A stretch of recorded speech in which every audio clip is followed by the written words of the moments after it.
ముందుగా కాకర్ల సురేష్ గారు. ధన్యవాదాలు అధ్యక్ష.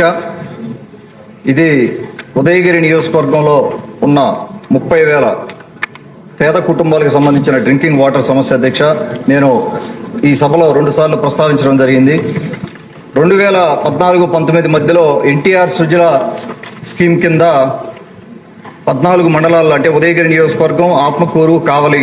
ఉదయగిరి నియోజకవర్గంలో 8 మండలాలు, ఆత్మకూరు 4 మండలాలు, కావలి నియోజకవర్గంలో 2 మండలాల కింద 331 హ్యాబిటేషన్స్ కి ఎన్టీఆర్ సుజల పథకం కింద ఒక ప్రాజెక్టు స్టార్ట్ చేయడం జరిగింది. మదర్ ప్లాంట్స్ పెట్టి 190 డిస్పెన్సరీ యూనిట్స్ పెట్టి ఇటువంటి డిస్పెన్సరీ యూనిట్స్ దాదాపుగా 700 పైగా పెట్టడం జరిగింది. దీనికి 8.5 crores మన గౌరవ డిప్యూటీ సీఎం గారు పవన్ కళ్యాణ్ గారిని రిక్వెస్ట్ చేయడం జరిగింది.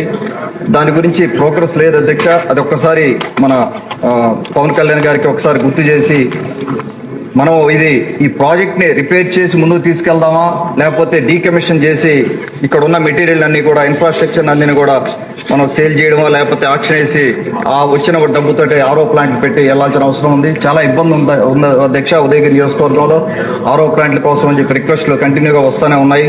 దాదాపుగా 30,000 కుటుంబాలకి సంబంధించిన సమస్య. దీనికి జేజీఎం ద్వారా సోమశల నీళ్లు వచ్చే మార్గం కూడా చూడమని గౌరవ ముఖ్యమంత్రి శ్రీ నారా చంద్రబాబు నాయుడు గారిని వారికి కూడా విజ్ఞప్తి చేస్తా ఉన్నాను. గత ప్రభుత్వంలో 2014-19లో లోకేష్ గారు స్టార్ట్ చేసిన ప్రాజెక్ట్ ఇది. వీటి మీద కొద్దిగా దృష్టి పెట్టి మాకు డ్రింకింగ్ వాటర్ సమస్య పరిష్కరించమని ఈ సభ ద్వారా వారిని కోరుకుంటా ఉన్నాను. Thank you.